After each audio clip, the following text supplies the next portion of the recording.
सुखदं केवलम् अज्ञानमूर्ति द्वन्द्वातीतं गगनसदृशं तत्त्वमस्यादिलक्ष्यम् एकं नित्यम् अविमलमचलं सर्वादिसाक्षिभूतं भावातीतं त्रिगुणरहितं सद्गुरु त्वं नमामि। सद्गुरु सद्गुरु माता दीक्षा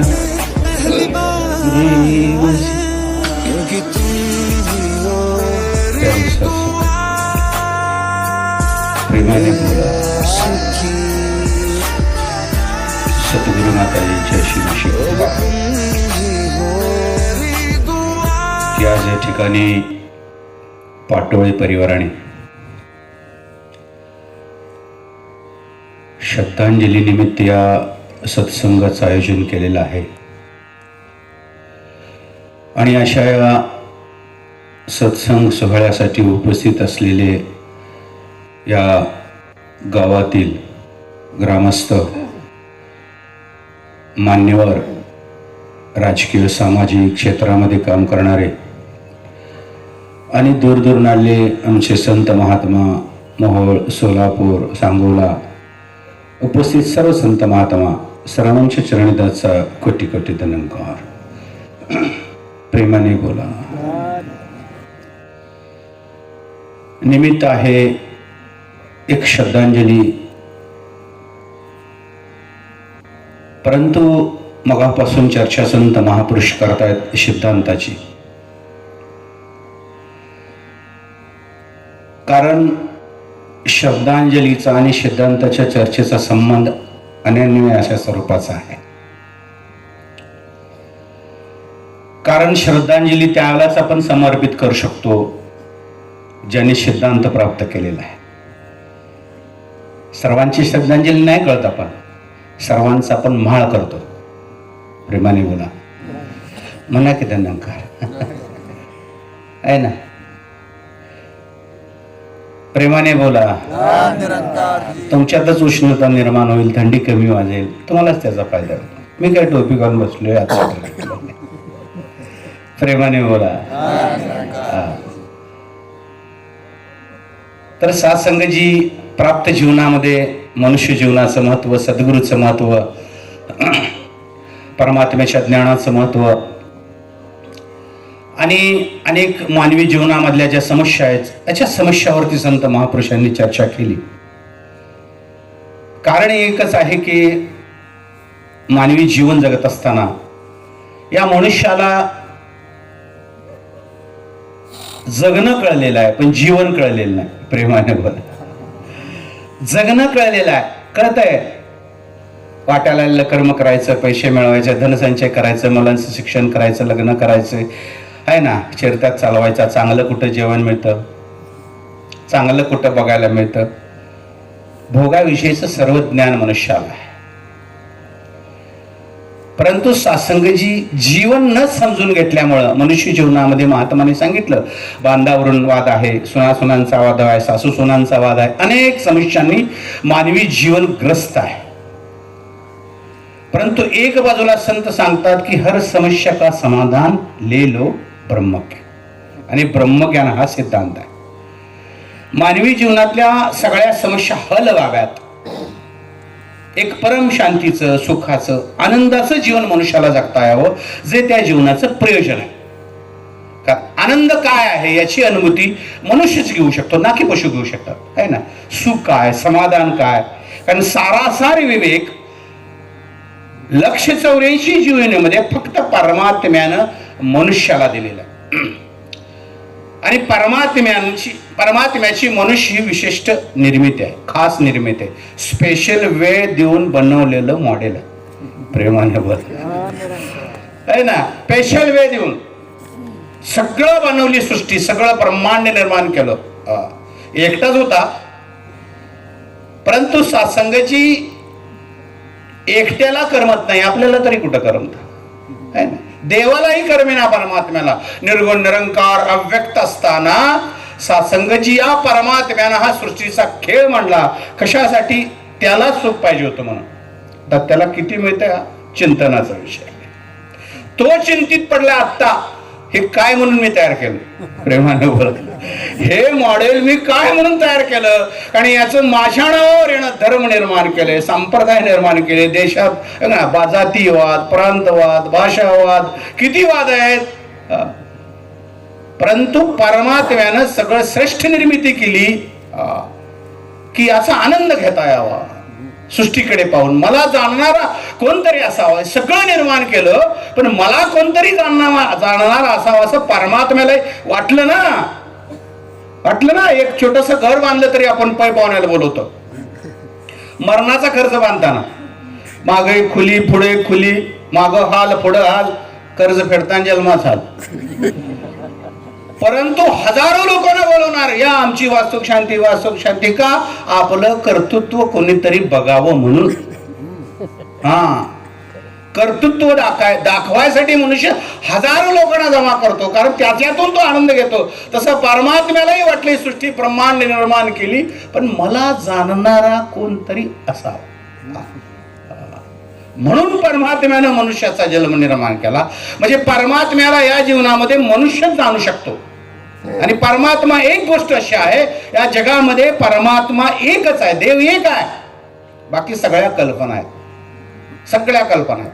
एक हो देव, हा वेदाने सांगितलं.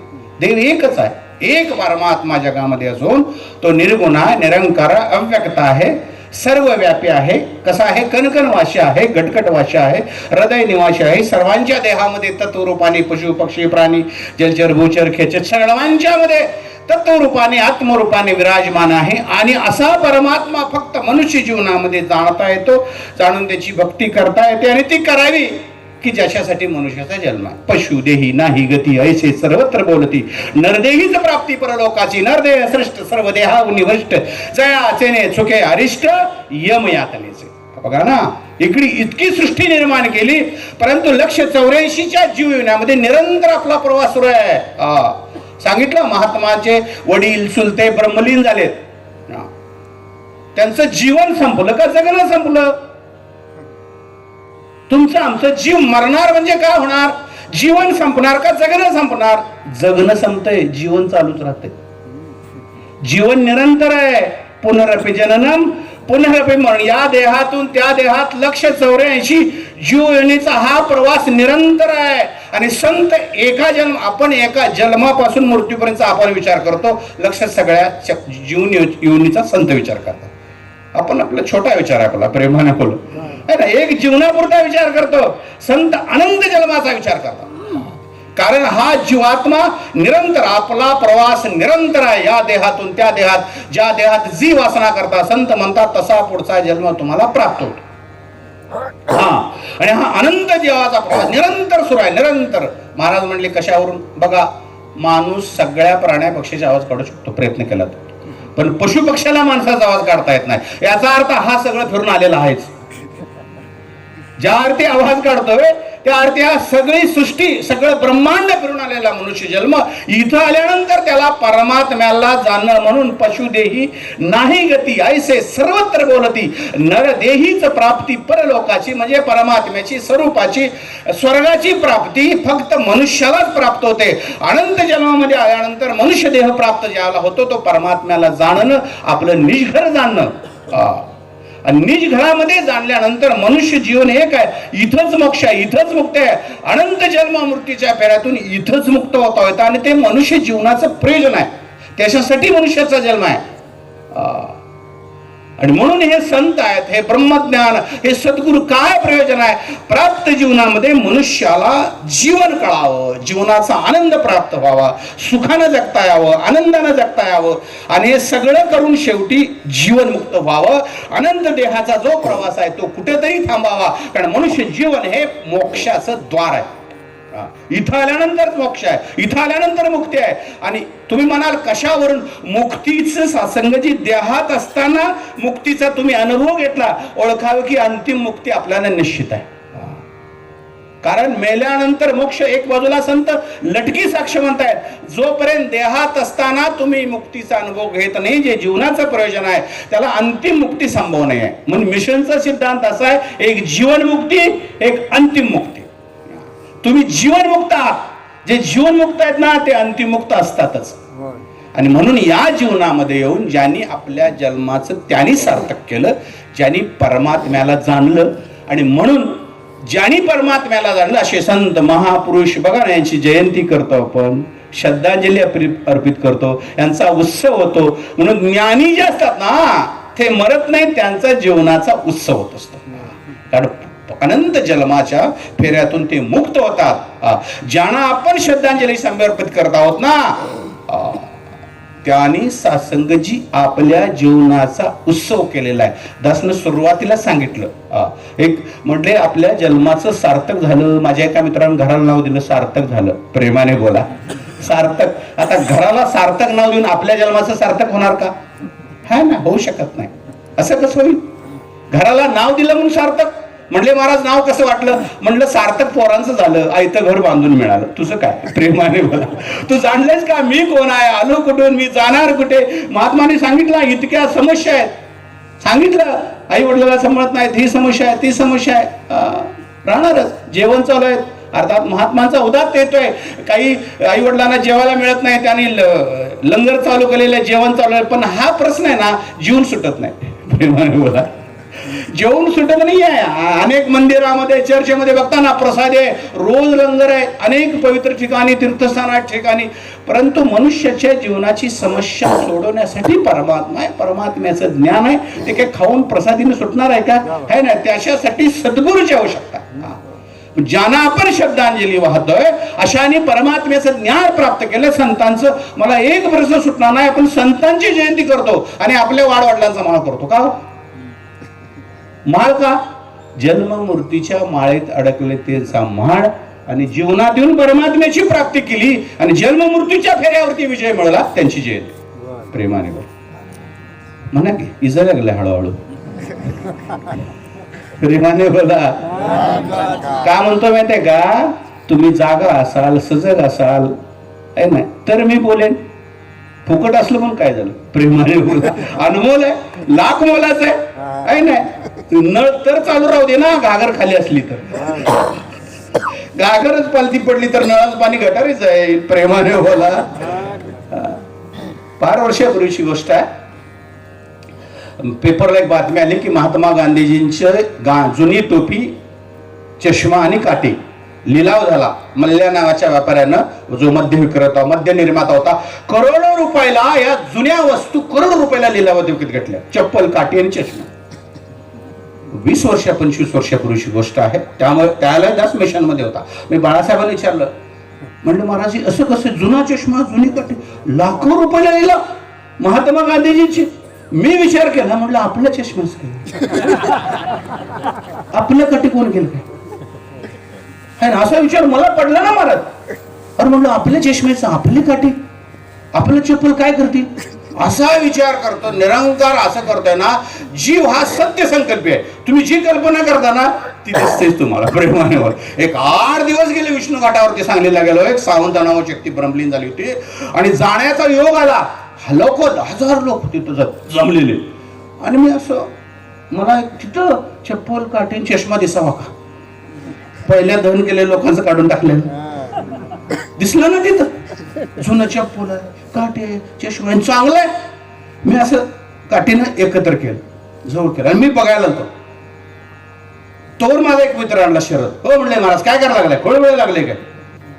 खोळ कस काय म्हणलं मी? मला होती खोळगोळे लागले. म्हणलं काय झालं? हात लावू नका त्या चप्पलला, काठीला, चष्म्याला. म्हणलं का? म्हणजे भूताचं हे, भूताचं हे, चप्पल भूताचं, चष्मा भूताची, काठी भूताची. मी ओळखलं आपलं पण भूताचं. अरे, आणि या सतपुरुषांचं लाखो रुपयाला लिहिलं. अहो आजही तुम्ही गोपाळपूरला गेला तर जनावरची जुनी वाकळ गोधडी काय म्हणताय तुमच्याकडे बघा, पांघरायचं. आजही 5 रुपयाला घेऊन गोधडी बघतात, जनावरची गोधडी 5 रुपयाला. आमची गोधडी कुपात. कुठे पडणार? कुपात. बघा ना, संत अहो मोहम्मद साहेबांचा केस, मोहम्मद साहेबांचा केस ही दात आज 400 वर्ष झालं केस आणि दात जपून ठेवलाय सत्पुरुषांचा. केस आणि दात. तुम्ही गोव्याला गेला तर ख्रिश्चन धर्मगुरूचा अखंड देह ठेवला 400 वर्ष झालं. देह ठेवलाय. आपला देह काय करतील? थांबा बोलव पटकन पाहुणे, एखादं नाही तर म्हणले उचला, उचलताय चटकन उचला म्हणले. याचा अर्थ काय सत्संगजी? त्यांनी जे प्राप्त केलं ना ते आपण केलं नाही. प्रेमाने बघा. सतपुरुषांचे जिथे चरण लागले ते तीर्थस्थान झालं. स्वामी विवेकानंदचे गुरु रामकृष्ण परमहंस म्हणतात जगात कोणतंही स्थान तीर्थस्थान नाही आहे. पवित्र अशा पवित्राला पवित्र परमात्म्याचे सत्संगजी सतपुरुषांचे जिथे चरण लागतात ते ठिकाण पवित्र होतं, ते तीर्थस्थान होतं. सामान्य माणूस असामान्य होतो, परमात्म्याच्या संघाने पवित्र होतो. अशी पवित्र सत्पुरुष ज्या ज्या ठिकाणी जातात ते गावामध्ये सत्संगाची पावित्र्य प्राप्त होतं, ते तीर्थस्थान होतं. इतकं मनुष्याचं जीवन महत्वाचं आहे. आपलं काय सांगा ना, हेच जन्माचं आहे. म्हणून त्यांची जयंती, त्यांचा उत्सव आहे, ज्यांनी आपल्या जीवनाचं सार्थक केलं. हे कोणामुळे होणार? फक्त संतांच्यामुळे होणार. याला संतच पाहिजेत. म्हणून महात्मानी संत सद्गुरूला मनुष्य जीवनामध्ये सार्थकतेसाठी अतिशय अनन्य साधारण महत्व दिलेलं आहे. अनेक समस्याने एका 10 वर्षापूर्वी एका व्यक्तीनं आमच्या गावामध्ये पाटील नावाची आत्महत्या केली. काही एक जण जरी म्हटलं तर मला बोलायच पाहिजे एकट्यासाठी. प्रेमाने बोला. सुसाईड केलं, आत्महत्या केली. आणि सत्संगाची आत्महत्या केलेला मनुष्य, रिक्षा चालवणारा मनुष्य. आणि मातीला लोक किती यावेत महाराज? 5,000 लोक. 5,500 चर्चा सुरू झाली गावात. म्हणजे अरे 5,000 लोक, 5,000 लोक, एवढी लोक. आमच्या गावात पहिल्यांदाच चर्चा सुरू झाली महाराज. पराक्रम काय केलाय? जीवनाला कंटाळून आत्महत्या केली. तरी 5,000 लोक. बघा किती गर्दी. काय माणसाचं वैशिष्ट्य? 5,000. मी म्हटलं काय बाबा, काय उपयोग आहे? चर्चा सुरू झाली ना. माझा मित्र म्हटला बघा महाराज 5,000 लोक आले, किती मोठा माणूस. म्हटलं आत्महत्या करून मेला, काय प्रकार केला? म्हटलं 5,000. म्हटलं काय कामाचे आहे ना? सगळा गाव मामाचा, एक नाही कामाचा. म्हटलं असं का म्हणताय? अरे ह्या 5,000तली 5 आली असतील, त्याला सांगितलं असतं मरू नको, जीवन अनमोल आहे, लाख मोलाचं आहे. असं पुन्हा पुन्हा मिळत नाही. 184 जीव नंतर मिळालोय. संकट आज आहे, उद्या नाही. सद्गुरूचा आसरा घे, संतांना शरण जा. जगण्याचं बळ मिळेल, आत्मविश्वास मिळेल, आत्मनिश्चय मिळेल आणि ह्या परिस्थितीतून बाहेर पडेल. असं मार्गदर्शन करणारा एक जरी आला असता 5,000 तर आज 5,000 यायला लागलं असतं का? प्रेमाने बोला. 5,000 यायला लागलं असतं का? मग येतात का 5,000? मातीला काय हो? मी गावात बघितले, कुणाचा पाहुणा कोण माहित नसते, ट्रॅक्टर लागले सगळी बसतात. हो म्हणलं कुणाचं? म्हणलं अमक्याचं पाहुणं. कधी बघितलं? नाही म्हणले. मातीला जायचं असतं. मातीला गर्दी का करतात माहितीये का? आपल्या मातीला यावेत म्हणून. प्रेमाने बोला. म्हणून तुम्हाला संत सोडवायला येतात आणि लोक पोचवायला येतात. लोक पोचवायला येतात, वाचवायला कोणी येत नाहीये. वाचवायला कोणी येत नाही, अगोदर कोणी येत नाही. आजारी पडल्यावर किती लोक बघायला येतात? जेवढे धन द्यायला येतात, माती द्यायला येतात, तेवढे लोक आजारी पडल्यावर येतात का? येत नाहीयेत. किती येतात? अतिशय तुरळक. पण जे आजार पडाय बघा आले ते सुद्धा मातीला येतात. का? त्यांची जुनी चालली असते. आपला पराक्रम नव्हतो. प्रेमाने बोला. आपल्या मातीला लोक यावे म्हणून येतात, आपल्या नाहीये. म्हणून सत्संगाची संत सद्गुरू जीवनामध्ये येणं अनिवार्य आहे. संत सद्गुरूच आपल्याला वाचवू शकतात. संत सद्गुरू आपल्या जीवनाचा उत्सव करू शकतात. म्हणून संतांनी म्हणले पशुदेही नाही गते असे सर्वत्र बोलते. नरदेहीच प्राप्ती परलोकाचे नरदेह श्रेष्ठ सर्व देहाव निवृष्ट जयाचने चुके अरिष्ट यम यातनेचे. अरे यातना चुकणार त्यावेळेला मनुष्य जीवनामध्ये संत सद्गुरू आपल्या जीवनामध्ये येणार. म्हणून संत सद्गुरूला अनन्य साधारण असं महत्व आहे. जे सद्गुरू या सत्य परमात्म्याचं ज्ञान देतील, या स्वरूपाची तद्राकार, स्वरूपाशी एकाकार झाल्यानंतर सत्संगाची एक जीवन जगण्याची कला प्राप्त होते. तरुण बोलतायत ना, आज तरुणांची दिशा काय? किती सुंदर सुंदर तरुण सांगतायत. जीवन जगण्याचं वर्म सांगतायत, कला सांगतायत. कशामुळे? अरे जीवनामध्ये संत सद्गुरू आल्याचा हा परिणाम आहे.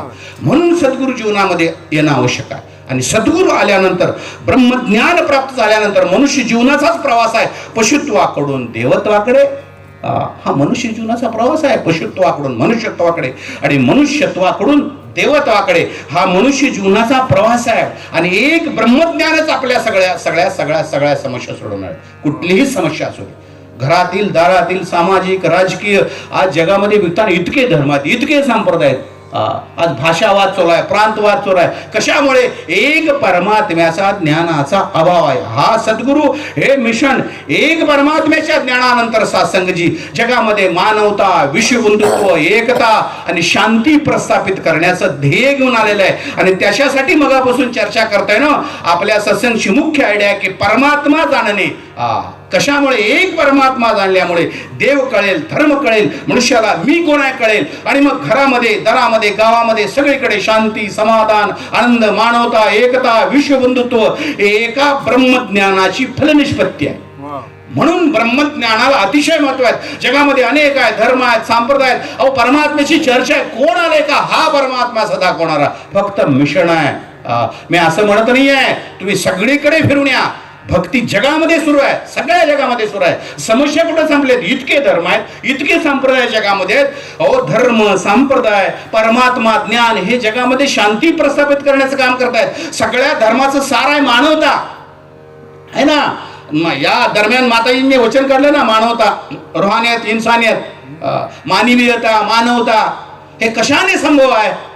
ब्रह्मज्ञानाने संभव आहे, ज्याचा सगळीकडे अभाव आहे. जगामध्ये इतके धर्म आहेत, धर्मात वाद आहे, वितंगवाद आहे. बघा ना, एक धर्माचा मनुष्य, दया धर्म का मूल आहे, पाप मूल अभिमान. संत म्हणताय दया हे धर्माचं मूळ आहे. कुठल्या धर्मात तुम्हाला दया दिसतीय? हा ना, खरी सत्संगची धर्म सद्गुरु जीवनामध्ये आल्यानंतर कळतो. धर्म जीवनामध्ये आल्यानंतर कळतो. जगात लोक धार्मिक नाही, विशिष्ट धर्माची आत्मानुभूती हाच खरा धर्म आहे. स्वामी विवेकानंद म्हणतात, हिरव्या भगव्या निळ्या वस्त्राचं नाव धर्म नाही आहे, आत्मानुभूती हा खरा धर्म आहे. मी आत्मा आहे असं जो जाणतो ना, तो हिंदू, तो मुस्लिम, तो शीख, तो ईसाई, बाकी सगळे धर्मांध. स्वामी विवेकानंद म्हणतात की धर्म नावाची अपूची गोळी माणसानं खाल्लेली आहे. पण धर्म कधी कळणार? धर्म कळणार परमात्म्याच्या ज्ञानानंतरच. आत्मानुभूती हाच मनुष्याचा खरा धर्म आहे, जे मिशन देत आहे. म्हणून गावातील जे नवीन भाविक भक्त आहेत, मिशन वेगळं काय संदेश द्यायला आलेलं नाही आहे. हे सगळ्या धर्माचं निचोड संत महापुरुष तुमच्याकडे ठेवून आले. सगळ्या धर्माचं, कुराण, पुराण, बायबल, सगळ्या धर्माचा सिद्धांत की परमात्मा एक आहे, परमात्मा एक आहे, परमात्मा एक आहे, अल्लाह एक आहे, God is one, God is everywhere. Bible सांगते अल्लाह एक आहे, कुराण सांगते हाजीर नाजीर असे कुराण सांगते, God is one, God is everywhere, देव एक आहे ते सगळीकडे आहे असं बायबल सांगते. सगळ्या धर्माचा सिद्धांत परमात्मा एक आहे. मग धर्माधर्मामध्ये वाद विवाद, आतंकवाद का आहे? सिद्धांत आहे हो, पण जाणत कोण नाही आहे. कारण सद्गुरु जीवनामधून सद्गुरूंना सापडे ना सोय धरा वेते पायी आधी आधी असं सांगते म्हणले. हा, शुद्ध स्वरूप निर्मळ, निष्कलंक निखळ, आकाश पाताळ सर्वांतर व्यापून असे, असं ज्या परमात्म्याचं संत महापुरुषांनी वर्णन केलेलं आहे. शुद्ध आहे, स्वरूप निर्मळ आहे, निष्कलंक आहे, निखळ आहे, आणि हा परमात्मा आकाश पाताळ सगळीकडे व्याप्त आहे असा बोध झाल्यानंतर हा सर्वांना निर्माण करणारा परमात्मा एक आहे ना, आपण सगळे त्याची लेकरं आहोत, भोगो आहोत. अशा बोधाने जगामध्ये मानवता, शांती, विश्वबंधुत्व घरापासून जगामध्ये संभव आहे. दास का बोलतोय? मगापासून महात्मासह अनेक लोकांनी जीवनाच्या समस्याची चर्चा केली, पण या सगळ्या समस्येवर एकच उपाय आहे. धर्म नाही, संप्रदाय नाही आहे, हा ज्ञान आहे. धर्म संप्रदायामध्ये जगामध्ये शांती, मानवता नाही, वाद विवाद होईल. कारण ब्रह्मज्ञानाशिवाय धर्मही कळत नाही, संप्रदाय कळत नाही, परमात्मा कळत नाही. कळला याचा अभिमान नाही आहे, पण ही जागृती संत महापुरुष देत आहेत की हा परमात्मा जाणणं अनिवार्य आहे, जाणणं अनिवार्य आहे. अहो, हजारो संत महापुरुषांनी हजारो वर्ष सांगितले की परमात्मा काय तो जाणा, न जाणता कोटीवरी साधने केली पुरोपरी तरी मोक्षास अधिकारी होणार. किती भक्ती करा, पूजा करा, पाठ करा, ध्यान करा, धारणा करा. महात्मा म्हणतात ध्यान, धारणा, मुद्रा, आसन, भाव, भक्ती आणि भजन सकाळी फोल सगळं व्यर्थ आहे.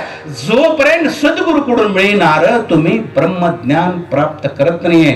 ज्यांनी केलंय ते भाग्यवान आहेत, पण केलं नसेल त्यांना करावंच लागेल. काही करा तुम्ही, धनवान असा, गुलवान असा, बलवान असा, ताकदवान असा. संत काय म्हणतात? मनुष्य जीवनाचं सार्थक परमात्म्याच्या ज्ञानामध्येच आहे, असं नाहीये. परमात्म्याच्या ज्ञानासाठीच सत्संग सद्गुरुजीवनामध्ये येतो. आज ही सत्संगाची मला वाटतं 18 तारखेचं माताजींचं प्रवचन आज पुन्हा दाखवलं महात्मानी है ना.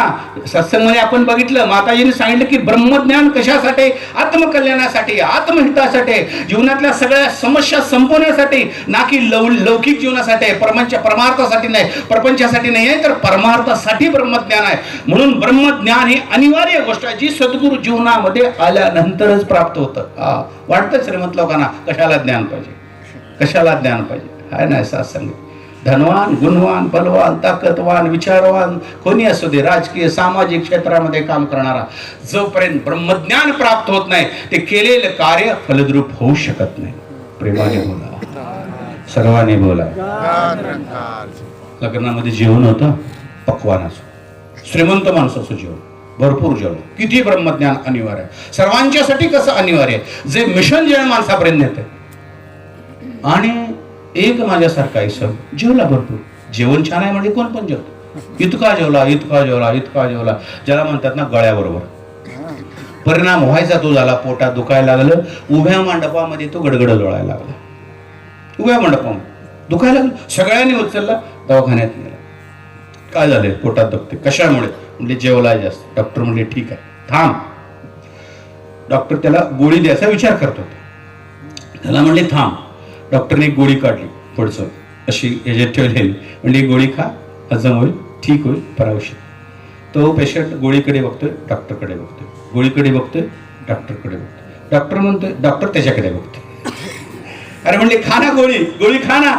तो पुन्हा गोळीकडे, पुन्हा डॉक्टरकडे, डॉक्टरकडे, गोळीकडे, गोळीकडनं, आणि डॉक्टर मात्र पेशंटकडे, गोळी खा ना, खा ना. 3 वेळा झालं, 4 वेळा झालं, गोळी खात नाही. हे डॉक्टरकडे बघतोय, गोळीकडे बघतोय. डॉक्टर म्हणले काय झालं, खातोस का, ह्याला बाहेर काय म्हटले, ह्याच्याकडे माझा इलाज. म्हणजे डॉक्टर तसं नाही, तुम्हाला काय कळते का. आता डॉक्टर म्हणले अवघड आहे, मला कळते म्हणून तर तुला इथं आणलं, तूच कारभार केला ज्या जेवणेस, आणि मलाच कळतं का. हो म्हणले डॉक्टर तुम्हाला काय कळतं का. म्हणले का, अहो एवढी गोळी खायला जागा असती तर अनेक जिनवीज कडे खाल्लं नसतं का. डॉक्टर म्हणले हळूवार, पाठीवर हात फिरवून म्हणले खाऊ शकलास, अजूनही कडे खाऊ शकतोस, पण जे खाल्लंय ते तर हजम व्हायला पाहिजे ना, प्रेमाने.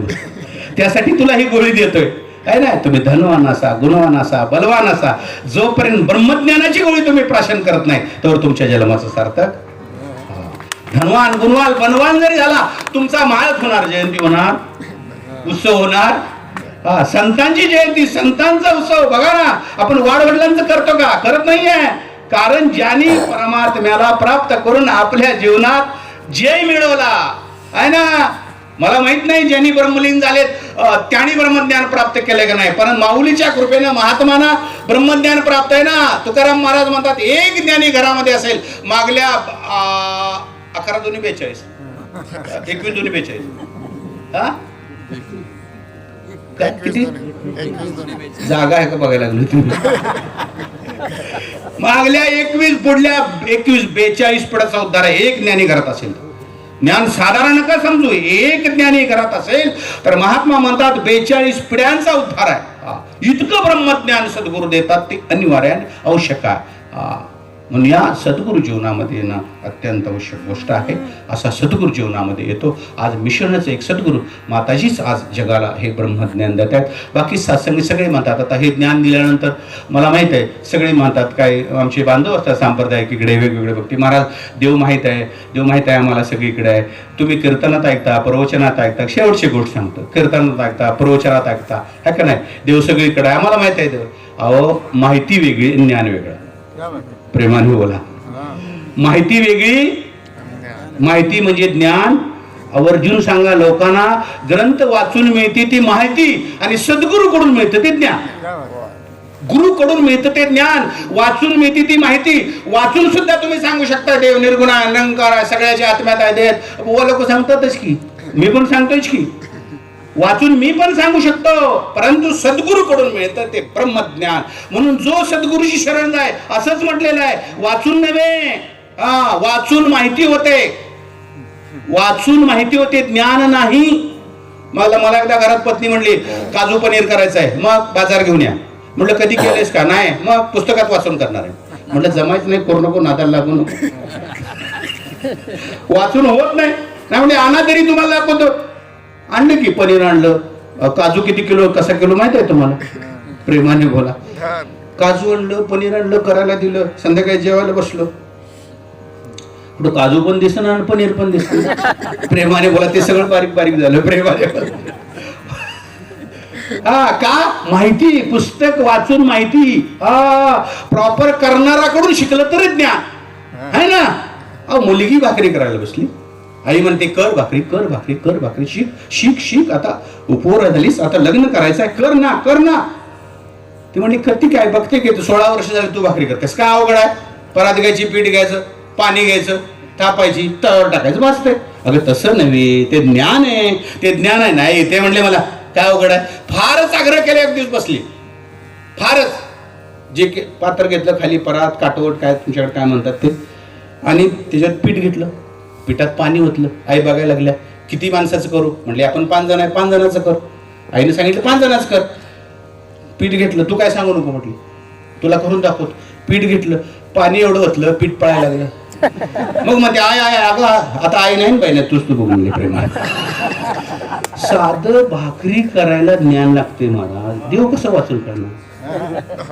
साधी भाकरी, साधी रोटी करायला, पनीर करायला. मग हे लोक कसं म्हणतात आम्हाला माहिती आहे. प्रेमाने बोलतात, कसं म्हणतात? होऊ शकत नाही. तू का म्हणे देव दाखविला दृष्टी तया सेवे भेटी तोरपुण्य. महाराज म्हणले दृष्टीला देव दाखवणारा भेटले, हे माझं थोरपुण्य. हा, देव दृष्टीला दाखवणारा. आजही लोक म्हणतात असा कुठं देव बघायला म्हणतो का? अहो मिळतोय, मिळतोय ना. अनुभवी लोक सांगतायत आम्ही पाहिलाय, तुम्ही पहा, आम्ही जाणलाय, तुम्ही जाणा. संतांनी सांगितलं ना, तुका म्हणे दाखविल दृष्टी. संतांनी आपले अनुभव सांगितलं, पाहता येतं.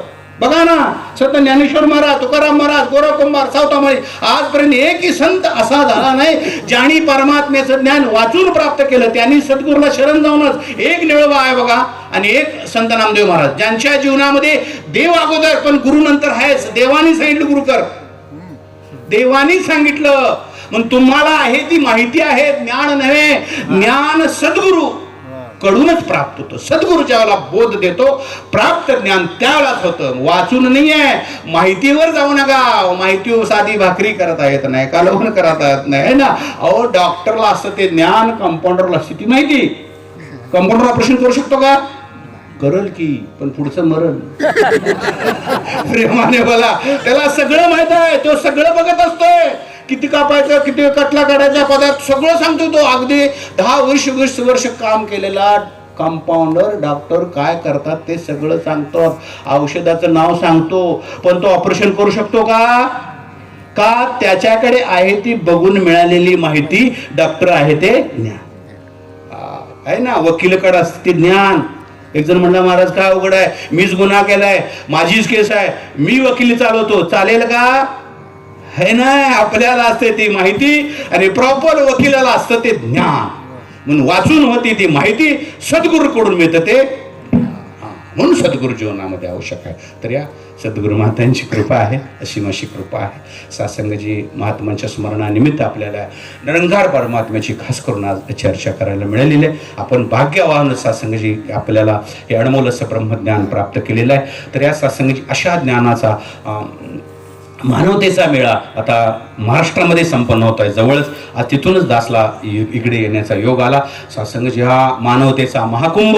अनेक जातीचे, धर्माचे, संप्रदायाचे लोक एकत्र येणार आहेत आणि जगाला समागमचं प्रयोजनच माताजींचं आहे. जगाला मानवता, एकता, विश्वबंधुत्वाचा संदेश देणं एक प्रमुख प्रयोजन आहे, प्रमुख प्रयोजन आहे. म्हणून आज आवाज द्यायचा. नवीन लोक आहेत, भाविक भक्त, जिज्ञासा जागी करा. आणि हा महाराष्ट्र समागमला हा महाकुंभ मेळा म्हणजे धरतीवरता स्वर्ग असं ज्याचं वर्णन केलंय. आणि खरोखर स्वर्ग आहे. तुम्ही 3 दिवस 4 दिवस राहिला ना, घरातला आणि तिथला फरक निश्चित कळतो. निश्चित कळतो की सत्संगजी कुठलाही भेद असत नाही, अभेदाचं ज्ञान, अभेदाचा भाव. 4 दिवस माणूस जात धर्म, पंथ, संप्रदाय याच्या सगळ्या समस्येच्या पलीकडे जाऊन एक सत्संगजी रुहानी वातावरणामध्ये राहतो, एक स्वर्गीय वातावरणामध्ये. आणि सत्संगी जगाला यातून सद्गुरूला मानवतेचा, विश्वबंधुत्वाचा आणि एकतेचा संदेश द्यायचा आहे. तर या समागमचंही तुम्हा सर्वांना निमंत्रण. ग्रामस्थ जे नवीन भाविक भक्त आहेत चोखून घ्या, पारखून घ्या असं म्हणत नाही. हे संत महापुरुष सांगतात या ब्रह्मज्ञान घ्या, तपासून घ्या असं म्हणत नाही, इथंच घ्या. मी असा आग्रह करत नाही,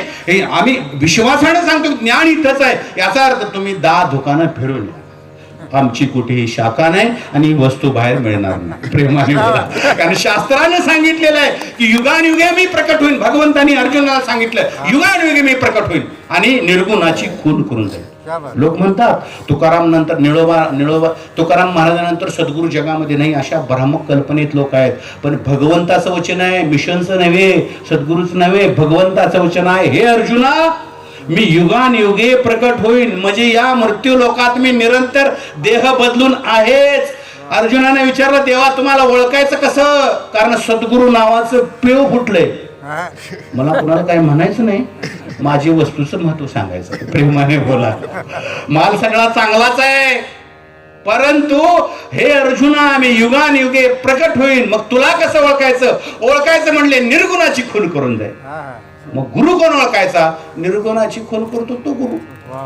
जिथं मिळते तिथं घ्या, नाही मिळाल तर इथं या. प्रेमाने बोलाय ना, बघा ना कुठे मिळते निर्गुणाची खून. हा परमात्मा आहे. पुन्हा पुन्हा सांगतो तुका म्हणे दाखविल दृष्टी, दृष्टीला दाखवणारा हा परमात्मा आहे. मिळल कर, ये 5 वेळा ये, 10 वेळा ये आणि कर वर्षभर. एवढ्यात मिळत नाही, अजून जरा जाऊ दे. ओळखायचं काय लागणार नाही हाताला. प्रेमाने बोल, कारण आज सद्गुरू ब्रह्मज्ञान देत आहेत. बस 12 वर्ष गुरुघरी तपस्या केल्यानंतर जे ब्रह्मज्ञान द्यायचं ते ब्रह्मज्ञान आज सद्गुरू तात्काळ देत आहेत. म्हणले महाराज असं कुठं ब्रह्मज्ञान असतं काय? एवढं सोपं असतं काय? सहज मिळतं काय? संतांनी एवढं केलं. अहो म्हणलं सोपं केलंय का नाही? घडी भरसा कोण दिस.